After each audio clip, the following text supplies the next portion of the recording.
ఈరోజు ధనియాల కారపొడి ఎలా చేసుకోవాలో చూపిస్తాను. ఇవి ఎండుమిరపకాయలు, ధనియాలు, చింతపండు, ఎల్లిపాయ, జీలకర్ర, కరివేపాకు,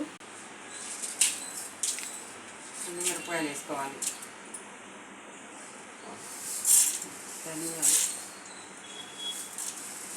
ధనియాలు ఎండుమిరపకాయలు వేపుకోవాలి. ముందు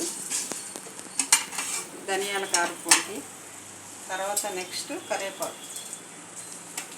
అమ్మా ఇది దేనికి యూజ్ అయ్యిద్ది అసలు? మామూలుగా ఎందుకు ఇది?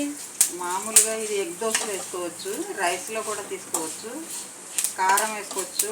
అట్టు మీద వేసుకొని కారపొడిలో వేసుకుంటే మంచి టేస్ట్గా ఉంది. కూడా కొంచెం వేసుకుని ఏగేంత వరకు వేసుకోవాలి. మీరు కూడా ఇలా ట్రై చేశారా? ఇది మీకు వచ్చి అయితే కామెంట్ చేయండి.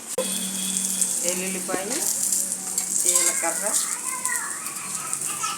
వేసి మిక్సీ పట్టేసుకోవాలి. దీన్ని చల్లార్చి మిక్సీ పట్టుకోవాలి. మిక్సీ పట్టుకోవాలి. ఇలా మంచిగా వేపుకోవాలి. అన్నీ వేపుకొని మిక్సీ పట్టుకోవాలి.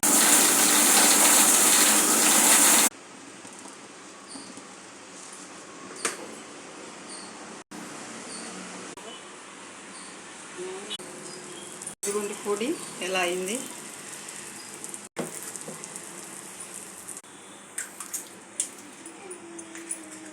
ఎగ్ వేసుకున్న తర్వాత కారపొడి వేసుకుని ఇలా చట్నీ కూడా లేకుండా చక్కగా బాగుంటుంది.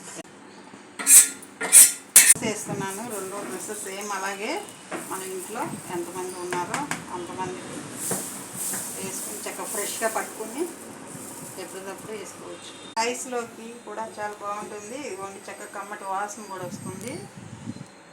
కమ్మటి వాసన వస్తుంది. కొంచెం నెయ్యి కూడా వేసుకుని రైస్లో వేసుకుంటే బాగుంటుంది. చేసుకున్నా నిల్వ ఉంటుంది. ఈరోజు మాత్రం నేను తగినంత చేశాను. మా మనవరాలకి ఎగ్ దోశ తింటా అన్నది. అయితే సరే వాళ్ళిద్దరికి వస్తాను. నేను కూడా ఈ ఒక దోశ వేసుకుని తర్వాత కలుస్తాను.